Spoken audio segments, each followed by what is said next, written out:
pronto, ¿verdad?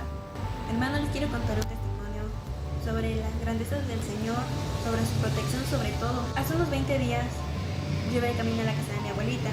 Ella vive aquí en La Loma. Entonces, lo que viene siendo la calle Pino, la calle de la iglesia, todo derecho, es un atajo que tomamos. Mi familia y yo, por lo general, nunca ando sola. Los que deben de conocerme saben que siempre ando con mi mamá y con mi hermana. Bueno, ese día yo iba sola, le dije a mamá, ¿sabes qué? Yo llego allá, espérame. Y me dijo, sí, está bien, te espero.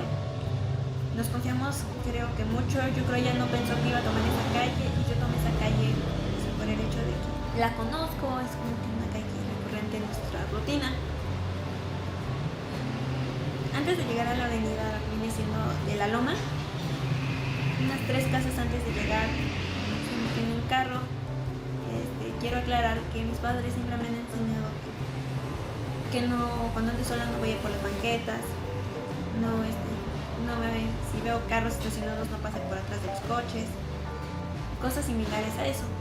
Mi papá, de hecho, ahora que estuve de vacaciones me estuvo diciendo mucho eso, gracias a Dios. Gracias a Dios por la vida de mi papá y por la vida de mi mamá, que siempre me han enseñado esas cosas. Bueno, entonces este carro se estaciona del lado de la banqueta, pareciendo que se van a estacionar en una casa. Yo sigo caminando y cuando yo voy a pasar por ahí se baja una muchacha grande, robusta, mucho más grande que yo. Me dice, dame tu celular. Para esto quiero aclarar, yo no soy de las personas que andan con el celular en la calle. Pero ese día le marqué a mi cuñado porque ella no se iba a alcanzar allá. Entonces yo le marco y le digo, ¿sabes qué? Si voy para allá, ya voy a llegar, te espero ahí. Colgué, fue todo rápido. Colgué y guardé mi celular. Entonces esta persona me dice, dame tu celular. Al momento que me dice eso, me da un golpe en mi cara. Gracias a Dios el golpe fue en esta zona de aquí. No me sacó de mis sentidos ni nada por el estilo. Yo me hice un poco para atrás, un poco asustada, y me eché a correr, agarré impulso y corrí lo más rápido que puedo. Bueno, corrí hasta allá a la avenida, me fijé, volteé para verificar que no me siguieran. Yo no sé, yo vi cuando se subieron al coche, se subió al coche y arrancó.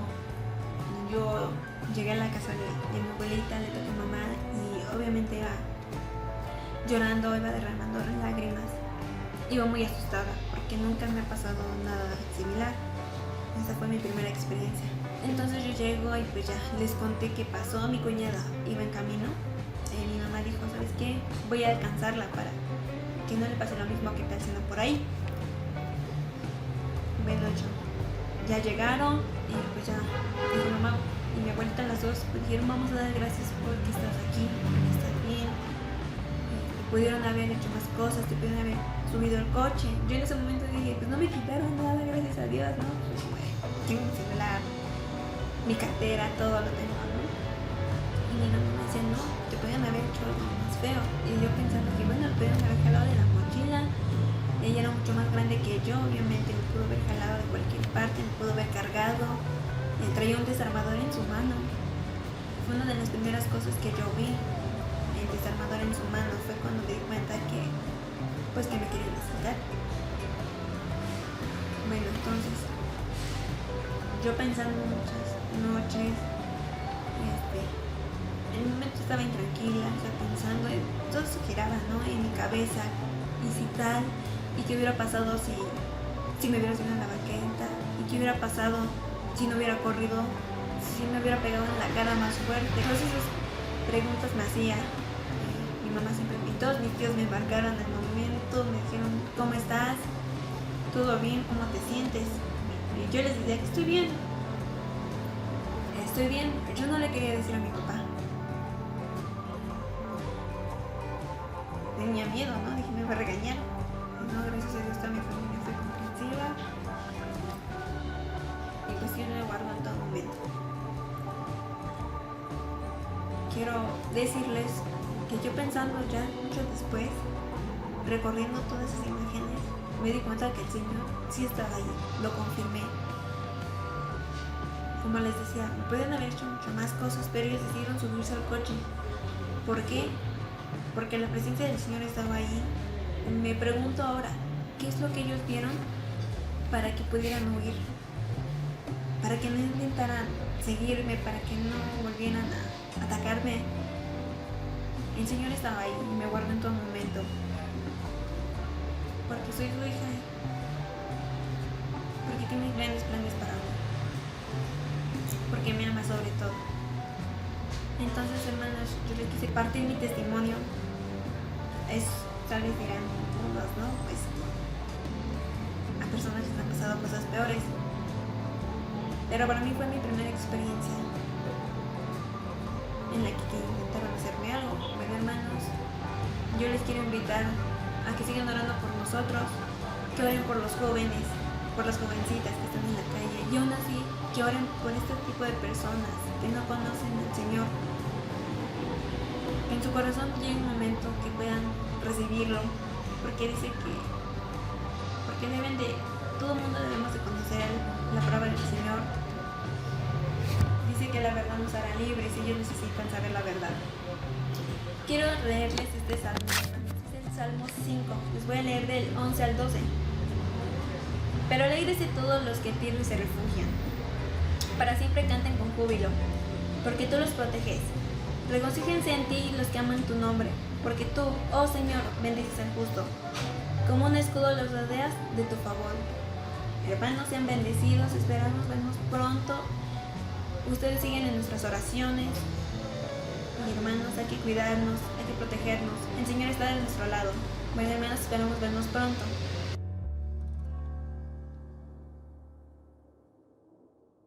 ¿Qué tal, mis queridos amigos, hermanos en Cristo, que nos acompañan nuevamente en una emisión más de la Iglesia Cristiana del Buen Pastor?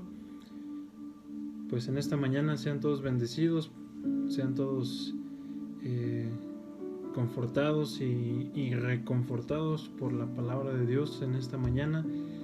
Y el día de hoy vamos a hablar nuevamente respecto a la situación actual de todo el mundo, acerca de esta crisis, acerca de este tiempo tal vez de pánico para algunos, pero también un tiempo de creer. Y es precisamente de lo que vamos a hablar el día de hoy. El tema de esta mañana es acerca de la salvación. Y el título de esta plática, de este sermón, de esta charla, lo he puesto como Toma una decisión. Te lo repito nuevamente, toma una decisión. Bien, y para el texto de esta mañana vamos a ocupar el libro de Hechos, en el capítulo 16, versículo 22 al 34. Permíteme leértelo en la palabra de Dios, de la versión Palabra de Dios para Todos, perdón. Y la palabra de Dios dice lo siguiente, en el versículo 22 dice: la multitud se unió en contra de Pablo y Silas. Las autoridades rasgaron las ropas de Pablo y Silas y ordenaron que los azotaran con varas. Después de azotarlos mucho, las autoridades los echaron a la cárcel y le dijeron al carcelero que los vigilara muy bien. El carcelero, al escuchar la orden, los llevó bien adentro de la cárcel y les aseguró los pies en el cepo. A la medianoche Pablo y Silas estaban orando y cantando canciones a Dios, y los otros prisioneros los escuchaban. De pronto hubo un temblor de tierra muy grande, tan fuerte que los cimientos de la cárcel temblaron con fuerza. Entonces todas las puertas de la cárcel se abrieron y las cadenas de los presos se soltaron. El carcelero se despertó y vio que las puertas de la cárcel estaban abiertas. Pensó que los prisioneros habían escapado y tomó su espada para quitarse la vida. Pero Pablo le gritó: «No te hagas daño, todos estamos aquí». El carcelero le dijo a alguien que trajera luz. Corrió adentro y temblando de miedo cayó delante de Pablo y Silas. Entonces los llevó afuera y les dijo: «¿Qué debo hacer para ser salvo?». Le respondieron: «Cree en el Señor Jesús y serás salvo tú y todos los de tu casa». Pablo y Silas les anunciaron el mensaje del Señor al carcelero y a todos los de su casa. A esas horas de la noche el carcelero los llevó y les lavó las heridas. Inmediatamente fueron bautizados él y todos los de su casa. Después de esto, el carcelero llevó a su casa a Pablo y a Silas y les dio de comer. Él y toda su familia festejaron porque ahora creían en Dios. Y a manera de introducción, podríamos hacernos una pregunta. ¿En qué estoy creyendo hoy? Ahora. En estos tiempos la gente comienza a creer en muchas cosas. Tal vez algunos comienzan a creer más en su gobierno, en este caso México. Tal vez otros hermanos en otros países también comienzan a creer en su gobierno, pero no hablemos tanto de hermanos, hablemos ahora de la gente que no conoce a Dios. Hay gente que comienza a creer en su trabajo, en su economía, en la medicina, en el desarrollo que se va haciendo en su país. Es más, empiezan a creer en la humanidad otra vez, en que podemos nuevamente cambiar, en que podemos dar nuevamente ese paso de ser personas diferentes, ser personas de bien. Pero también podríamos decir que la gente comienza a creer en dioses, en ídolos, en profecías falsas, es decir, que no son bíblicas, en seres extraterrestres, en el fin del mundo, etcétera, etcétera, etcétera, infinidad de argumentos. Y la pregunta hoy es, ¿en qué estoy creyendo? ¿En qué estás creyendo, amigo, amiga, hermano, hermana que nos estás viendo? ¿En qué estás creyendo? Esa es la pregunta principal que nos debemos de hacer todos. Y en la lectura de hace un momento, si pusiste atención, si me acompañaste con tu Biblia, en el versículo 30, el carcelero hace la pregunta, el carcelero hace la pregunta más importante de todo este texto que acabamos de leer. Y él pregunta, ¿qué debo hacer para ser salvo? Y la respuesta a esta pregunta es, cree en el Señor Jesucristo y serás salvo tú y todos los de tu casa. Tal vez tú te estás preguntando, o durante este tiempo de cuarentena tú te preguntaste, ¿qué puedo hacer pues para salvarme del coronavirus? ¿Qué puedo hacer para salvar a mi familia? ¿Qué puedo hacer para salvarme a mí también?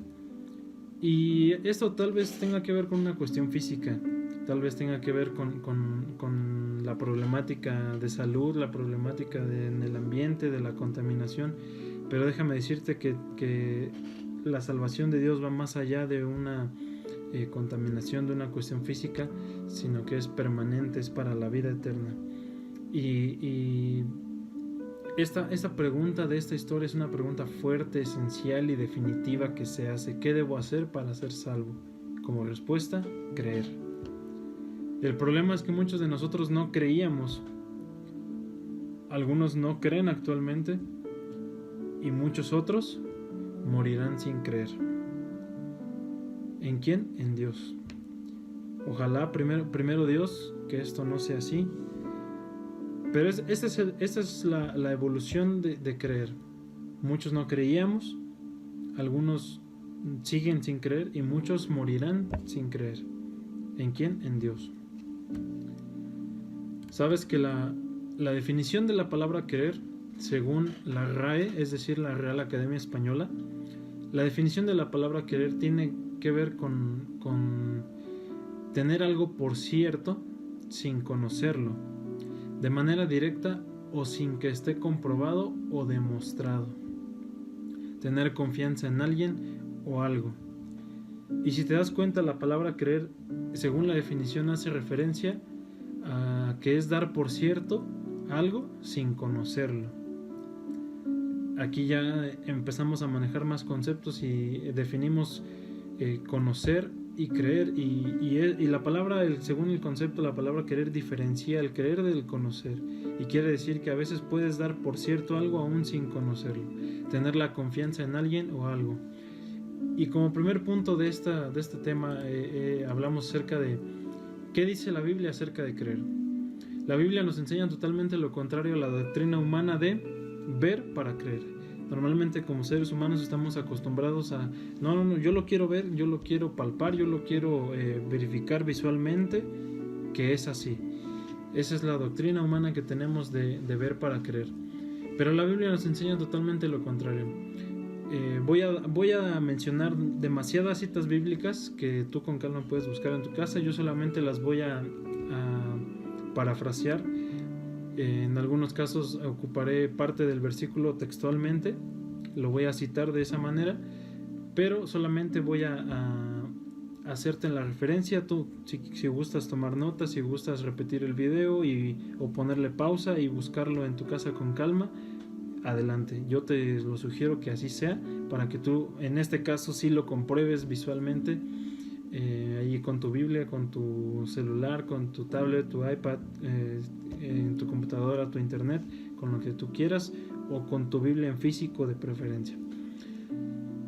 Bien, decíamos, ¿qué nos dice la Biblia acerca de creer? Nos enseña, contrario a la doctrina, ver para creer. En Marcos 10:15 nos dice, en palabras de Jesús, que es necesario recibir el reino de Dios como un niño. ¿Y cuál es la característica de un niño? Un niño tiene inocencia, tiene una alegría desesperante y no duda nada el niño. No sé si tú puedas recordar alguna ocasión en la cual tus padres, tal vez tu madre solamente o tu padre te prometieron algo alguna vez, y pues tú como niño creíste, ¿no?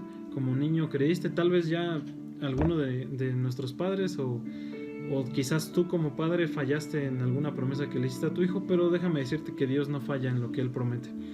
Entonces tal vez nosotros dejamos de creer en nuestros padres físicos, pero en aquella primera ocasión cuando nos prometieron algo, cuando te prometieron algo a ti, cuando me prometieron algo a mí, lo creímos sin dudar. Cuando nos dieron algún regalo, lo recibimos con alegría desesperante, que ya lo queríamos abrir, que ya lo queríamos usar, lo queríamos estrenar, y en nuestra mente siempre había inocencia. Y de esa misma manera se asemeja a lo que dicen las palabras de Jesús en Marcos 10:15. Es necesario recibir el reino de Dios como un niño. ¿Y a qué se refiere a esto? A que todo lo que tenga que ver con Dios, con el reino de Dios, debes de recibirlo con inocencia, de una manera con alegría desesperada y sin dudar nada. Es decir, que si a ti te dicen, oye, Dios te va a salvar, sí, yo sé que Dios me va a salvar, yo lo creo. Oye, que Dios te va a proveer, sí, yo creo que Dios me va a proveer, yo creo que Él va a suplir todas mis necesidades.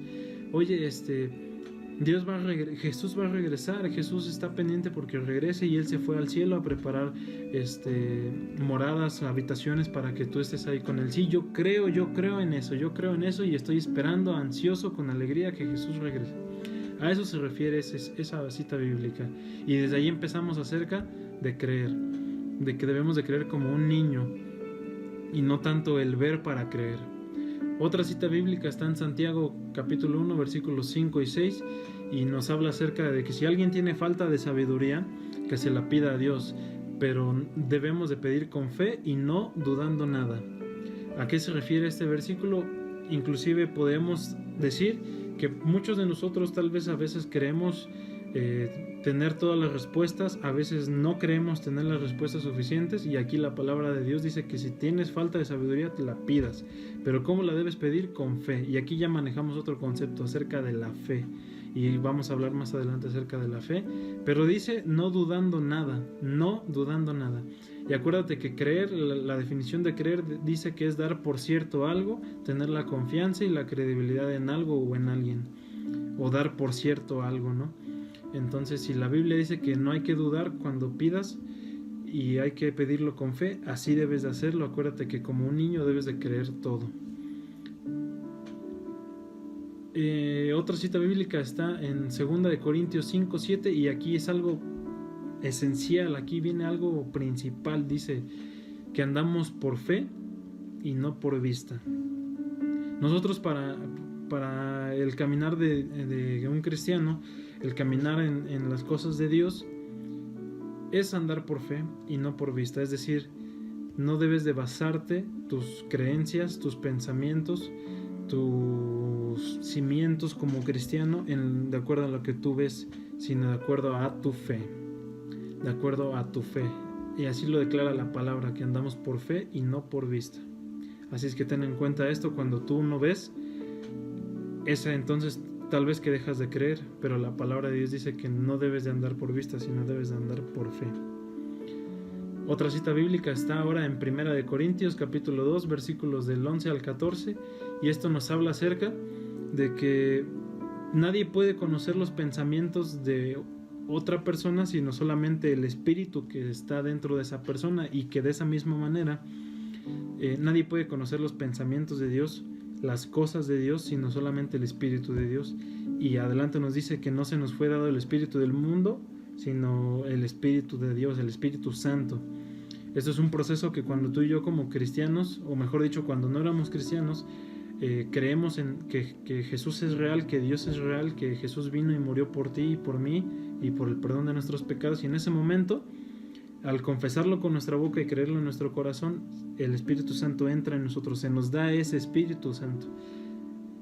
Y en ese momento el Espíritu Santo dice que en ese versículo que te acabo de decir, en 1 Corintios 2, 11 al 14, que los que no están en el Espíritu de Dios, para ellos las cosas de Dios, las cosas del Espíritu son locura, no lo entienden. Y es claro lo que dice la palabra, porque da el ejemplo antes, ¿no? Que nadie puede conocer los pensamientos de una persona sino solamente el Espíritu que está en esa persona. Así es que si alguien intenta entender los pensamientos de Dios, o en otras palabras, alguien intenta entender lo que Dios dice, alguien intenta entender lo que Dios está tratando de decir a través de un texto bíblico, a través de una persona, a través de una predicación, de una alabanza, y no está en el Espíritu, tal vez esas cosas o afirmaciones o versículos o experiencias o testimonios, predicaciones, le resultan como una locura. ¿Por qué? Porque no está en el Espíritu, no está en el Espíritu de Dios. Y a veces eso pasa con nosotros o con alguien que te quiere compartir de las cosas de Dios, y a veces tú lo has tomado como locura, lo has tomado como, ¿cómo crees? Esto es falso, ¿cómo crees? Dios es falso. Y ahí entramos con tal vez otras doctrinas como los filósofos, que déjame decirte que hay filósofos que ya dentro de sus tesis, dentro de sus declaraciones, han afirmado que la naturaleza humana debe de depender a fuerzas de algo divino, de algo que está fuera de lo natural, algo o alguien que tuvo que haber modificado esa naturaleza humana, y obviamente para modificar la naturaleza humana tan perfecta debe ser algo sobrenatural, algo que no está dentro de lo natural. Entonces, para muchos, vuelvo a lo mismo, eso se les hace locura. Anunciar tu fe para muchos, ya como cristiano, muchas veces va a ser para muchos locura. No te desanimes, la Biblia dice que así es, así debe ser, pero vuelvo a lo mismo, la Biblia nos enseña el punto número 1, totalmente lo contrario a la doctrina humana de ver para creer. Recuerda, andamos por fe y no por vista. Punto número 2, ahora hablamos de la fe. Y entonces, ¿qué es la fe? ¿Y para qué me sirve? En Hebreos capítulo 11, versículo 1, nos da la definición de la fe. Y si me permites leértela, en versión Reina Valera, la fe dice: es pues la fe la certeza de lo que se espera, la convicción de lo que no se ve. Hablamos de dos conceptos, hablamos acerca de certeza y convicción. Acuérdate que la definición de creer hablaba acerca de dar por cierto algo, y esto tiene que ver aquí también con la definición de la fe. Ya juntamos estos dos conceptos, hablamos acerca de creer y de fe. Decimos que la fe es la certeza de lo que se espera. ¿Qué has esperado tú a veces? Sanidad, prosperidad, has esperado tal vez el amor de alguien, has esperado tal vez una familia, has esperado tal vez el abrazo de tu padre, de tu madre, has esperado tal vez encontrar la verdad, has esperado tal vez encontrar respuestas. Pues déjame decirte que esa esperanza debe de estar basada en la certeza, de acuerdo a la definición de la fe. En otras palabras, tu fe debe estar basada en la certeza de lo que tú esperas,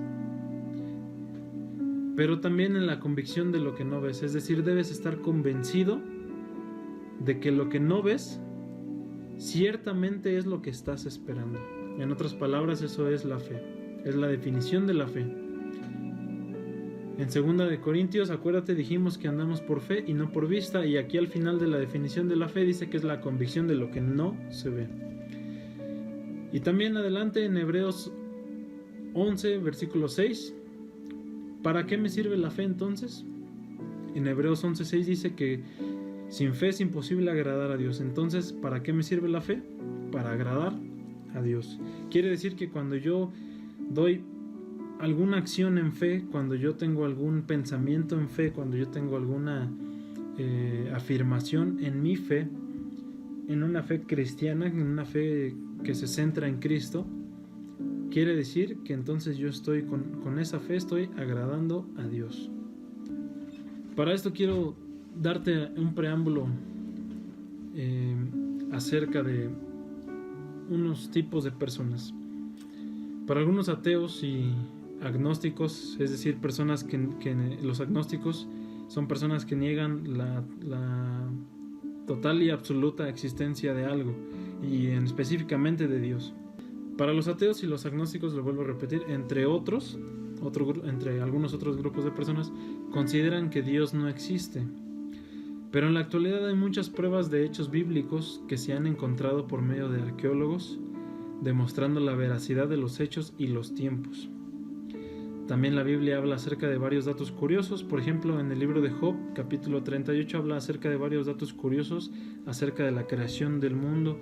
En ese momento en el que, después de que Job cuestiona demasiado a Dios, empieza a hacerle preguntas a Dios, entonces Dios, el ángel de Jehová, Yahvé, empieza a contestarle a Job y le dice: a ver, ahora yo te voy a preguntar, tú cíñete tus lomos como varón y respóndeme. Y entonces en ese capítulo de Job 38 da muchos detalles curiosos acerca de la creación del mundo.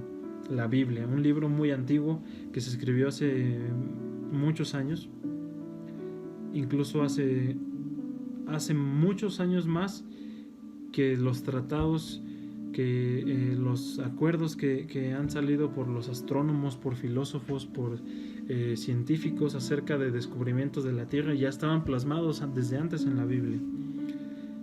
O también, por ejemplo, en Salmos habla acerca sobre que la Tierra era redonda, y otra vez vuelvo a hacer referencia a la fecha en la que fue fundada la Biblia. También es el único libro en la historia del ser humano que es el más vendido y el que más han tratado de quitar de la humanidad, el que más han tratado de eliminar. Sin embargo, no ha sido posible. Es el libro que contiene un panorama profético completo acerca del fin del mundo en el libro de Apocalipsis. Es decir, la Biblia es la palabra de Dios. Considera esto siguiente: la Biblia es la palabra de Dios. Y si es la palabra de Dios, solo Dios la pudo contar y mandar a escribir, inspirando a hombres bajo el Espíritu Santo. ¿Te acuerdas lo que te decía? Que cuando nosotros recibimos a Dios en nuestro corazón, lo invitamos a que Él se haga el dueño de nuestro corazón y creemos que Jesús vino y murió por nuestros pecados, el Espíritu Santo vive en nosotros. Entonces fue básicamente aquí lo mismo. Solo Dios la pudo contar, la Biblia, la palabra de Dios, y mandar a escribir, inspirando a hombres bajo el Espíritu Santo. Y es la palabra de Dios en letras. Es decir, es Dios mismo hablando a la humanidad a través de un libro. Obviamente sabemos que no es cualquier libro. ¿Por qué? Porque ya lo dijimos. La Biblia es la palabra de Dios en letras. Nuevamente continuamos con el punto número 2 de ¿para qué me sirve la fe? ¿Y qué es? En Hebreos 11:6, después de que ya vimos que me sirve para agradar a Dios, también hay otras cosas que marca el versículo 6 adelante. Dice: cualquiera que se acerque a Dios debe creer que Dios existe y que premia a los que le buscan. Aquí ya entra otra actividad, ya no nada más es creer, fe, sino ya también es buscar. Hebreos 11:6 al final, en la parte 6b, sería así. Dice: cualquiera que se acerque a Dios, ojo, no dice los hijos de Dios, dice cualquiera que se acerque a ¿quién? A Dios, debe creer que Dios existe y que premia a los que le buscan. ¿Y con qué te va a premiar Dios al buscarlo? Pues Dios te va a empezar a revelar cosas que tal vez tú no sabías, o que tal vez habías escuchado a alguien que te había hablado acerca de Dios, un plan para tu vida, y pues tú no lo creías simplemente. Pero entonces Dios te empieza a premiar ¿con qué? Con una comunión directa con Él. Recuerda esto: cualquiera que se acerque a Dios debe creer que Dios existe. En otras palabras, si te acercas a Dios pensando que Dios no existe, entonces no vas a tener resultados. entonces esto no va a funcionar. Hay otra palabra más todavía, similar a Hebreos 11:6, que fueron palabras de Jesús mismo. Están en Juan 20:29. Y aquí en este punto es cuando Jesús, después de resucitado, se les aparece a sus discípulos.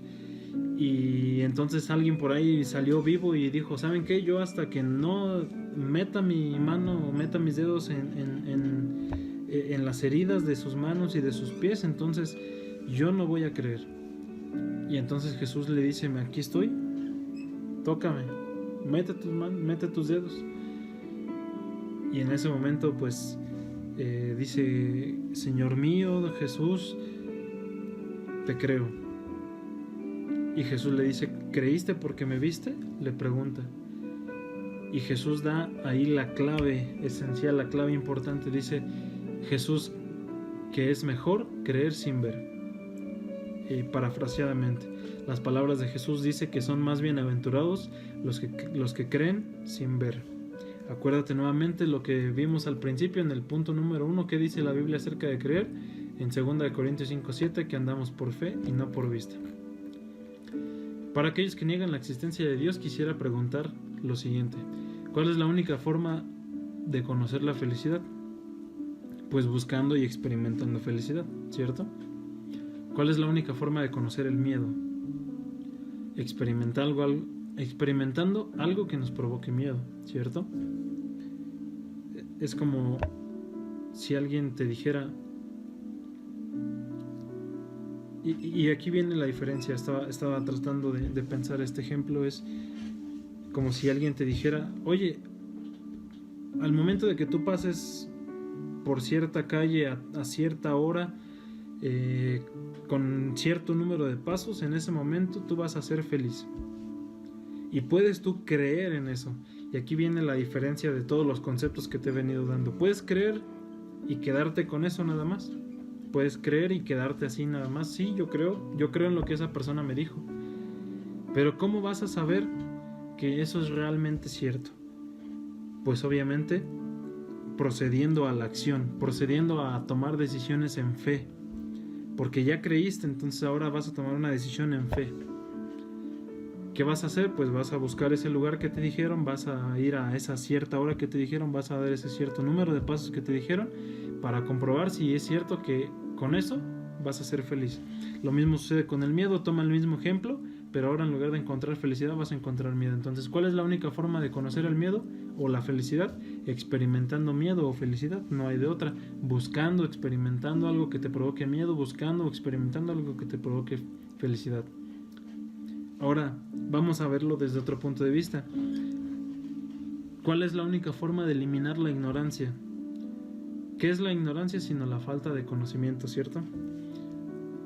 Pues ¿cuál es la única forma de eliminar la ignorancia? Pues con el conocimiento, buscando el conocimiento. Hay por ahí algunos conceptos sobre el frío y la maldad que para algunos son subjetivos, pero déjame decirte que la Biblia determina bien claro cuál es el bien y cuál es el mal. Así es que cuando alguien te intente convencer de que el bien es subjetivo de acuerdo a la sociedad en la que vives, de acuerdo a tu personalidad, eso no es cierto. La palabra de Dios, la Biblia, nos determina bien acerca de cuál es el bien y cuál es el mal. Ahora, en la física o tal vez hasta en algunos tratados o aspectos filosóficos se habla acerca de que el frío es la ausencia de calor y que el mal es la ausencia del bien. Y esto entra perfectamente en las afirmaciones, en las axiologías que yo te acabo de decir hace un momento, y sería ¿cuál es la única forma? Así como la ignorancia, ¿cuál es la única forma de eliminar el mal? Pues buscando el bien, ¿cierto? Haciendo el bien, aumentando el bien en esa ausencia de bien. ¿Cuál es la única forma de eliminar el frío? Aumentando el calor, buscando el calor, provocando calor en esa ausencia de calor, en ese objeto, en esa persona. Ahora, esto vamos a aterrizarlo en el aspecto de Dios, y quiero que me pongas especial atención en esto. ¿Cuál es la mejor forma, o mejor dicho, no en modo de pregunta, en un modo de afirmación?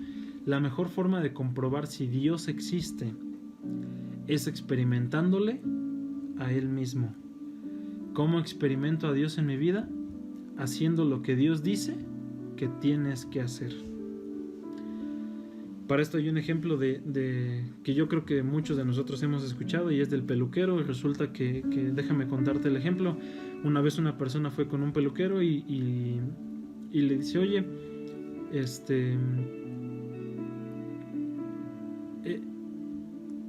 le pregunta a esta persona que va con el peluquero, ¿tú crees en Dios? Y le dice, pues no creo en Dios porque hay tanta maldad, hay tantas personas que se enferman, tantas muertes, tantas guerras. Y el peluquero le dice, ok, bueno, tienes razón, ok, está bien. Pasado el tiempo, esta persona vuelve a ir nuevamente ahí con el peluquero y el peluquero le dice, oye, ¿tú crees en los peluqueros? Y esta persona le voltea a ver, pues claro que sí, tú estás aquí enfrente de mí, si no, ¿qué eres tú? Y el peluquero sabiamente le pregunta a la persona, bueno, y entonces, ¿por qué hay tantos con el cabello largo afuera? Y le dice entonces, le contesta sabiamente, pues porque no han entrado a la peluquería, no quieren venir aquí contigo. Y entonces el peluquero le responde de aquella vez que él le decía, pues claro que no, Dios no existe porque hay muchas guerras, muchas muertes, muchas enfermedades. Pues es básicamente lo mismo. Las muertes, las guerras, las enfermedades, la maldad se asemeja a las personas con cabello largo.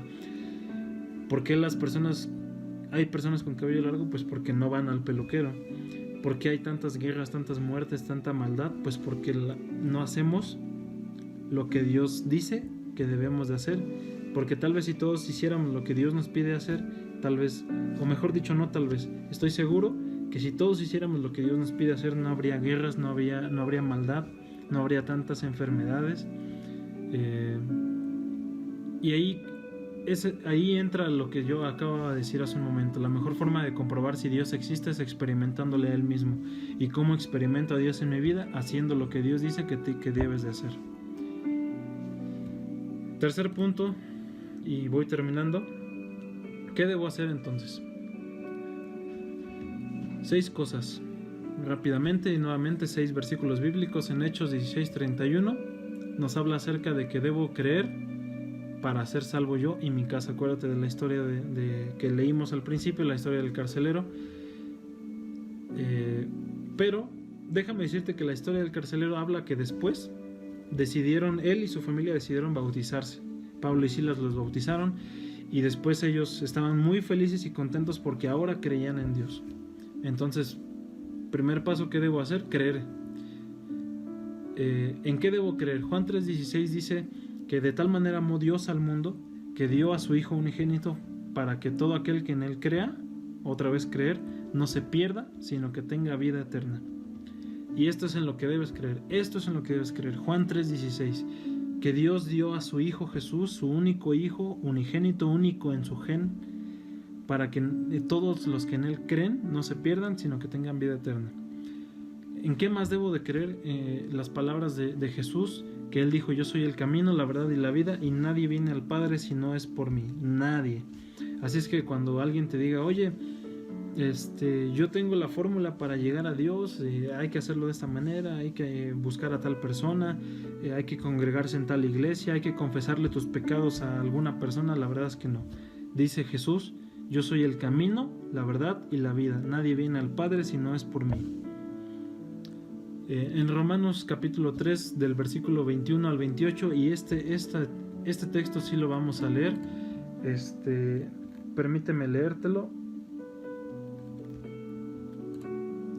Romanos capítulo 3 versículo 21 al 28, la palabra de Dios dice, en versión palabra de Dios para todos: pero ahora Dios nos muestra lo que anunciaban la ley y los profetas.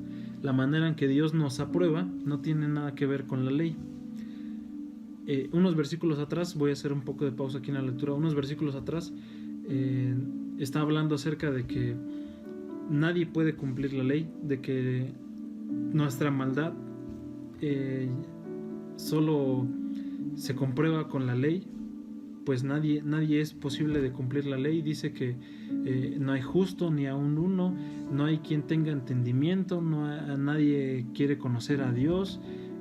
Todos hemos abandonado a Dios, todos tenemos mal, nadie hacemos el bien, ni uno solo. Nuestra boca está llena de maldición, de amargura, y date cuenta que eso es actualmente lo que siempre vivimos nuestro día a día. Y aquí adelante es donde ya comienza a decir: pero ahora Dios nos muestra lo que anunciaban la ley y los profetas. La manera en que Dios nos aprueba no tiene nada que ver con la ley, es decir, no es de que te portes bien o de que te portes mal. Ojo, no quiere decir que te sigas portando mal, que si la ley no tiene ningún efecto para aprobarte con Dios, pues no quiere decir que te portes mal siempre, ¿verdad? Versículo 22 dice: sino que tiene que ver con la fe, otra vez la fe. Tiene que ver con la fe en Jesucristo. Dios aprueba a todo el que tiene fe en Jesucristo, no importa quién sea. Todos pecaron y por eso no pueden participar de la gloria de Dios. En otra versión dice que por cuanto todos pecamos, todos estamos separados, estamos destituidos de la gloria de Dios. O sea, ni te imagines, ni pienses, ni creas que puedes o mereces estar con Dios así en tu situación, en tu estado pecaminoso. Dios, por su generoso amor, aprueba a todos gratuitamente. Es un regalo de Dios hecho posible porque Jesucristo hizo lo necesario para librarnos del pecado. Dios ofreció a Jesucristo para hacer posible por medio de su muerte el perdón de los pecados. El perdón se recibe a través de la fe, otra vez la fe. Él ofreció a Jesucristo como sacrificio para demostrar que Él siempre es justo en lo que hace. Lo demostró en el pasado cuando en su paciencia pasó por alto los pecados de muchos, y también ahora al aprobar a todo aquel que confía en Jesús. ¿Qué te parece? Entonces, ¿hay alguna razón para estar orgullosos de nosotros mismos? No la hay. ¿Por qué razón? Por razón de fe y no por cumplir la ley. Es decir, no porque te portes bien vas a ser salvo. ¿Por qué razón dice aquí la Biblia? Por razón de fe. ¿Y por qué por razón de fe? Aquí arriba dice que Dios ofreció a su Hijo para hacer posible por medio de su muerte el perdón de los pecados. El perdón de los pecados se recibe a través de fe. Y acuérdate que ya leímos la definición de fe. Si quieres, regrésate al video. Ya leímos que no andamos por vista, sino andamos por fe. Y ahora te traigo este nuevo concepto de que no importa que tú digas: es que yo soy bueno, yo cumplo toda la ley. Bueno, pues dice de uno de los pastores que he visto que predica en internet: pues ¿qué me ha hecho Dios para que yo no le siga a Él, para que yo no le crea a Él? Si yo soy bueno, yo siempre obedezco a mis padres, yo siempre obedezco en mi casa, yo siempre obedezco a mis pastores, a mis líderes, yo siempre soy un buen esposo, soy una buena esposa, soy un buen hijo, no me falta nada. Pues déjame decirte, pues, ¿qué te ha hecho Dios como para que no le sigas a Él? No basta con ser bueno. Hay un libro que se llama así: Cuando no basta con ser bueno. Y eso es realmente ese concepto: cuando no basta con ser bueno. No te basta a ti con ser bueno, pues ya lo vimos que no se trata por la aprobación de ley, sino por la aprobación de fe. Otro versículo que quiero leerte para aclararte un poquito más esto está igualmente en Romanos, pero en el capítulo 6, versículo 23, y dice lo siguiente: el pecado da como pago la muerte, pero Dios da como regalo la vida eterna en unión con nuestro Señor Jesucristo. ¿Y a qué se refiere esto? Si el versículo que acabamos de leer anteriormente dice que todos por nuestro pecado estábamos separados de la gloria de Dios, que en nuestro corazón solamente, en nuestra lengua, solamente había maldad, todos estábamos abandonando a Dios, estábamos alejados de Dios, no había quien hiciera el bien, nadie, ni aún uno, dice el versículo que acabamos de leer anteriormente. Aquí dice que consecuencia del pecado nos trae como pago la muerte. Tú y yo deberíamos haber muerto por nuestros pecados. Y déjame decirte que no para salvarte, sino nada más como pago por haber pecado. Y dice adelante: pero Dios da como regalo la vida eterna en unión con nuestro Señor Jesucristo. Pero déjame, te explico un poquito este versículo. Dice que el pecado da como pago la muerte. ¿Sabes quién murió en la cruz por ti y por mí? El Señor Jesucristo, cuando vino la primera vez. Él ya pagó el precio de muerte por ti y por mí, por tus pecados pasados, presentes y futuros. Y después de eso, Dios da como regalo la vida eterna, en unión con nuestro Señor Jesucristo. ¿Y por qué? Porque el Señor Jesucristo vino en calidad de hombre, murió por ti y por mí en la cruz, pagó el precio del pecado, el precio de muerte, y tuvo la vida eterna. Por eso dice que Dios da como regalo la vida eterna en unión con nuestro Señor Jesucristo. Finalmente, el sexto versículo del tercer punto recuerda es ¿qué debo hacer? El sexto versículo está en Santiago 2:19. Y aquí viene lo interesante. Hemos hablado acerca de fe, de creer, de buscar también, porque lo vimos, que fue el tercer concepto, que no solamente debemos de creer, sino de que Dios premia a los que le buscan. Y aquí finalmente en Santiago 2:19 dice que no solamente es creer, pues los demonios también creen que hay un solo Dios y tiemblan de miedo. En Oseas, encontré este versículo en Oseas capítulo 6 versículo 3, nos dice que debemos de conocer a Dios hasta estar tan seguros de Él. ¿A qué se refiere esto? A que no nada más debes creer en Dios, no nada más debes creer como el ejemplo que te puse, que alguien llega y te dice, oye, si das cierto número de pasos a tal hora en cierta calle vas a encontrar la felicidad. Ah, pues sí, yo lo creo. Si alguien te dice, te habla de Dios, no nada más lo creas, no te quedes solamente con el creer. Debes de conocer a Dios hasta estar tan seguro de Él. Dice el versículo completo de Oseas 3, si me permites leértelo. Esforcémonos por conocer al Señor hasta estar tan seguros en Él como de que el amanecer llegará. Vendrá a nosotros como la lluvia, como el agua fresca que cae sobre la tierra. Cada vez que tú te acuestas en la noche estás completamente seguro de que el día siguiente va a amanecer. Así a ese nivel debes de estar, de conocer al Señor hasta estar tan seguro de Él. ¿Y cómo lo vas a conocer? El resultado de conocer a Dios es la relación, es una relación íntima con Él. Y acuérdate lo que vimos también en una de las cosas en el segundo punto acerca de para qué me sirve la fe y qué es que debemos acercarnos a Dios creyendo que Él existe. Conclusión. Nuevamente te hablo acerca de los tiempos de crisis, de este tiempo de cuarentena, de epidemia.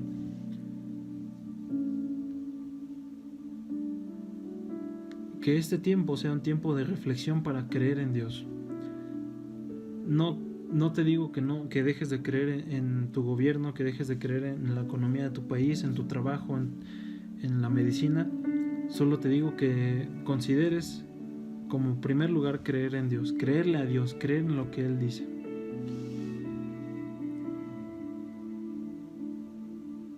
Hay muchas personas que, como yo lo mencioné, no creíamos en Dios. Ahora ya creemos, yo estoy dentro de ese grupo. Pero hay muchos que están todavía sin creer, y peor aún, muchos que morirán sin creer. ¿De qué grupo quieres ser tú? Si en esta mañana, hasta este día, tú no creías en Dios, quiero invitarte a que te animes a creer en Dios, pero sobre todo te animes a conocerle a Él, a buscarle a Él. Y si tú estás de acuerdo conmigo en creerle a Dios, en hacerlo el Señor de tu vida, en a partir de hoy decidir creer en Dios y en lo que Él tiene para ti, buscar a Él, haz la siguiente oración conmigo. Señor Jesús, hoy sé y conozco que tal vez muchas veces te negué. Si puedes repetir después de mí esta oración, así hazlo. Si es que decidiste creer en Dios, continuemos orando. Señor, sé que tal vez muchas veces te negué. Sé que tal vez muchas veces dije que no existías. Pero hoy sé que me conviene creer en ti. Porque tal vez si al final del tiempo no existe nada, pues al final no pierdo nada si no creí. Pero si al final del tiempo sí existías tú y no creí, entonces me pierdo de estar contigo, me pierdo de ti. Hoy decido creerte, Señor. Hoy reconozco que soy un pecador. Reconozco que mi pecado me ha separado de ti, pero creo que has enviado a tu Hijo Jesús a morir en la cruz y a pagar el precio de muerte por mis pecados. Quiero pedirte que perdones mis pecados y que los eches al fondo del mar y que jamás te acuerdes de ellos. Y que escribas mi nombre en el libro de la vida y que no lo borres, lo escribas para siempre. Te hago el dueño de mi corazón, te declaro como mi único y suficiente Salvador y el Rey de mi vida.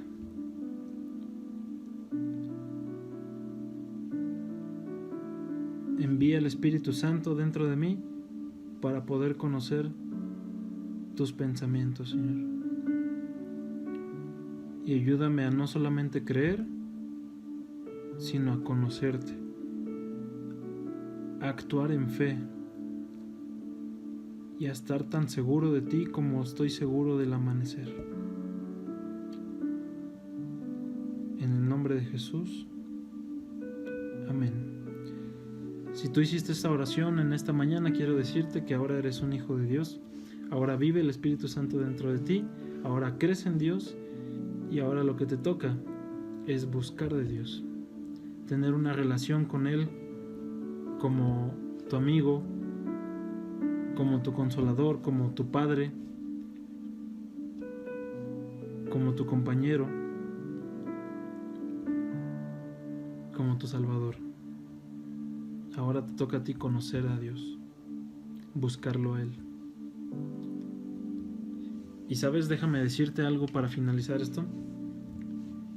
Atrás de siempre que hablo de Dios a alguien nuevo, siempre menciono esto, y es que atrás de todo este mundo físico que vemos, que nuestros ojos nos permiten ver, hay un mundo espiritual también. Atrás de este mundo físico hay un mundo espiritual que constantemente está en lucha. ¿Sabes por quién? Por ti y por mí.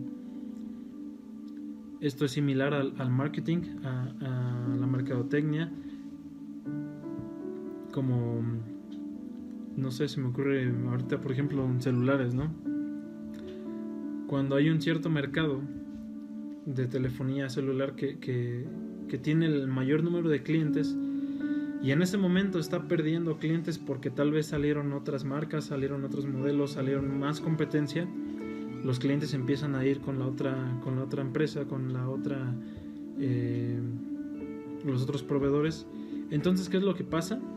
A donde tú pertenecías antes, te empieza a sacar promociones, te empieza a sacar anuncios, a sacar ofertas, te quiere hacer regresar. Y lo mismo pasa cuando tú decides creer en Dios, cuando tú te haces hijo de Dios. Resulta que, me acordé de la frase que yo digo con mi esposa, resulta, sucede y acontece, que cuando tú saliste del mundo, cuando tú tomaste la decisión de cambiar de tus hábitos del mundo a ahora cambiar a los hábitos de Dios, a buscar de Dios, a lo que Dios dice, entonces ahí se prende una alerta, un foco de alerta para el diablo, para nuestro enemigo, que es el diablo. Él te perdió de sus manos, te perdió, digámoslo así, de sus clientes, y pasaste ahora del lado de los clientes de Dios. Entonces él empieza a buscar cómo traerte de vuelta a donde estabas antes. Entonces ten por seguro que esto va a pasar, pero cuando esto pase, pide la ayuda a Dios, así como lo hicimos hace un momento que oramos. Pide la ayuda a Dios, pide la ayuda a Él, y pídele a Él que te aleje de esa tentación, que te aleje de esas ofertas llamativas para regresar a donde estabas antes. Y céntrate en buscar a Dios, céntrate en buscar a Él, y cada vez que te pasen situaciones como esta, que haya vocecitas en tu mente, entrégale ese tiempo a Dios. Ahora, hermanos, que ya somos hijos de Dios, con este mensaje quiero animarte a que creas, a que sigas creyendo en Dios, a que sigas creyendo en lo que Él hace, en lo que Él está haciendo en tu vida, a que no te desanimes, a que sigas dando pasos en fe, pero sobre todo a que no solamente le creas y que no solamente des pasos de fe, sino que lo sigas buscando a Él, que lo sigas conociendo a Él, que no te quedes donde estás. Nuestro gobierno ya actualmente empezó a anunciar los planes para volver a la actividad económica normal. Entonces muy seguramente nos vamos a volver a ver ya en la iglesia el próximo mes. Esperemos en Dios que así sea, oremos porque así sea. Y bueno, no me queda más que bendecirte y declarar un excelente inicio de semana, y que Dios te bendiga. Hasta la próxima.